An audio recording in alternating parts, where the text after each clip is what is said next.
For a long time, I was afraid to slip away from the billboards of visibility to a place of invisibility. But now I realize that if I'm not accepted for the fullness and the wholeness of myself, that means to me the color of my skin, the texture of my hair, the shape of my features, then maybe I've just been invisible all of this time. So from the age of 6 years old, I was taking the lead roles in Christmas plays, and it was very exciting. I loved to be on the stage. And my parents were hoping that I would leave that part of my life behind, and eventually I would grow up to do something respectable. So I would become a lawyer, or a doctor, or an economist, but basically something that my mother could talk to her friends about and feel fine about and realize that I was a respectable kind of girl, because I am respectable most of the time. But, things were meant to go a little differently. And this is how they went. So I was 14 years old in London. I hope you can hear from my accent that I'm from London, because I am. But anyway, so I was in London and I was watching television and I saw an image that made an impression on my mind of a beautiful, magical, sexy brown woman. And she was walking down the plinth that I described, and she was like swishing her hips, but she was awesome. And I didn't know what she was doing in that moment, and I didn't even know what it was called, but I realized that that's what I wanted to do. And so she was modeling. So I became a model. And, I said to my parents, I know exactly what I want to do. And my mom was like, oh my God, darling, what is it? And I'm like, I want to be a model. She was like, oh my God. She was horrified. But I signed with a prestigious agency in London, and it was amazing. It was the first time, even just at 15 years old, that I felt determination. And it was really about the fact that it was the first time that my appearance had been validated. And I felt seen, and I felt special. So, fast forward to my most memorable job. I did this job in London, and I arrived on time. And when I arrived on set, I saw this other model who'd just come from New York, because the best models came from New York at the time. So I see this model, and she's arrived from New York, and she's on set, and she's shape-shifting, and she's posing and pouting, and I'm looking at her, and I'm like, oh my God, I don't know if I can do what she's doing. I was quite inexperienced at the time. So I spend an hour and a half in hair and makeup and clothing, because that's what you do, and then I come out and I'm transformed. And then, I shapeshift. I get onto set and I shapeshift the way that I'd seen this model shapeshift, and I copy her moves, and initially the client's really happy. He's like, amazing, marvelous, wonderful, beautiful. Those are all the kinds of things that you want to hear when you're on a job. So I was very happy. But there came a point where there was dead silence. There was no more marvelous, beautiful, wonderful. But there was just dead silence. So obviously, I'm an intelligent person, or at least I like to think so. And I realized that there was something wrong. I realized that the client was no longer happy. So I looked at him as if to say, well, what do you want me to do? And he turned back to me and he's like, give me something. And I'm like, oh shit. Sorry, Mom. But give me something. And I'm like, okay, I'm out of my moves. I don't know what to do. And he says to me, give me Africa. And his body starts to convulse.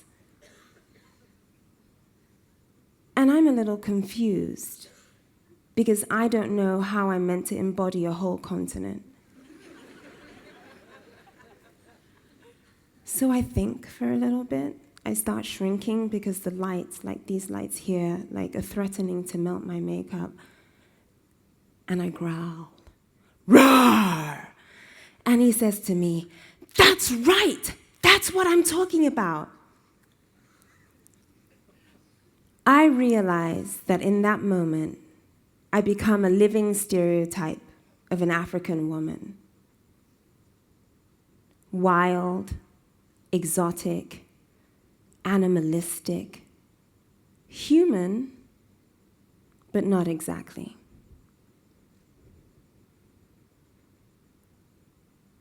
A few months before I finished university in London, I became the face of Maybelline Cosmetics. And I had known that after I finished my degree, I was going to go straight to New York and I'm going to start working. It was a very, very exciting time. I was at the height of my career, and New York was definitely the place to be. So I packed my bags, I go off to New York, and it's very simple. You get there and then you just have to get an agent, and you start working. It was all very simple in my mind.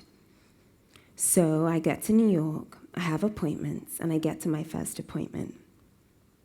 And I'm sitting there like a kid on Christmas Day, like very excited to be there. And this person comes up, takes my portfolio, goes into another room, and then an agent comes out with my portfolio 20 minutes later. And he looks at me and he congratulates me and he says that you've accomplished so much. And I know that I've accomplished a lot because I worked very hard. And he says, I wonder, we think you're great, your work is great, but you're black. And it's really hard for black girls. In actual fact, we have one that looks quite similar to you. That happened 5 more times. You know, when I look back, and I do look back and I think about it a lot, I don't think it was the words, "you're black," that hurt me. Because I'm brown. I think it was the underlying conversations and the invitations. I think it was the invitation to believe that all the work that I'd done was not enough. I think it was the invitation to consider that I should limit my hopes, my expectations, my aspirations. But most importantly, when I really think about it and I sit with it, I think it was the invitation to think that there was something wrong with being brown.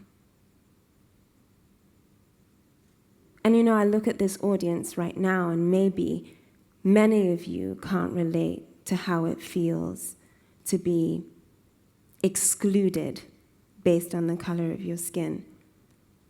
But I know that everybody knows how it feels to be rejected. Rejected from a lover, rejected from a parent, rejected based on being a woman, or just rejected based on your sexual preference. It's kind of like, for me, an open wound that you carry with you. The feeling of not being loved or lovable. But more than that, the feeling that there's something wrong, and it's something that you can't change. But eventually, I had to lift and elevate myself out of this slump and out of this depression. And for me, that was journalism. You see, the thing is that I knew that I couldn't ask the questions that I wanted to ask as a model because I would just be shoved into a different set of stereotypes. I would be the problem child, or the diva, or the angry black woman.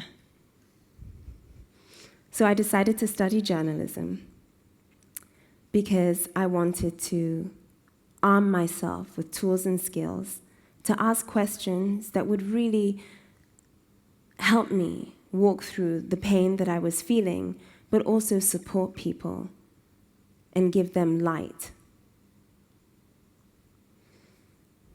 So as I started to write, I also started to become an image maker. So I got behind the camera, and I also started to make images that went with my words and my articles, because I realized that I needed to illustrate to the fashion world what it was like to have images that were free of stereotypes, images that were free of boxes. And in 2012, I founded a platform to promote social responsibility in the fashion industry. Again, another opportunity for the fashion industry to be leveraged as a vehicle for social empowerment and social change. The thing is that images are very powerful. They shape our minds, they shape the way we see ourselves, they shape the way we see each other, and they shape the way that we interact. And I'm sure many of you might ask, why didn't I just walk away? Why didn't I go off and do something respectable? And the reason why I didn't do that, I could easily walk away from an industry, but I couldn't walk away from human rights. I couldn't walk away from human potential. You see, fashion was my platform, it was my stage, but I was dealing with individuals. It was an individual that decided that there was no more room at the inn. It was an individual that decided that beauty only came in one color. It was an individual that decided that they didn't want to represent me because they already had one person that looked the way that I did. But we all have the power to choose. I have a vision. I have a vision of a world where we have equal opportunities. I have a vision of a world where our youth celebrate themselves for their uniqueness. I have a vision of a world where we can all stand for our individuality. Everybody here has the power of choice. What I know today is that to limit society to one standard is to limit expression. To limit expression is to limit creativity. And to limit creativity is to limit human potential. The human potential that lies in every single one of us here. So I ask you all today, what do you choose? Do you choose to include? Thank you.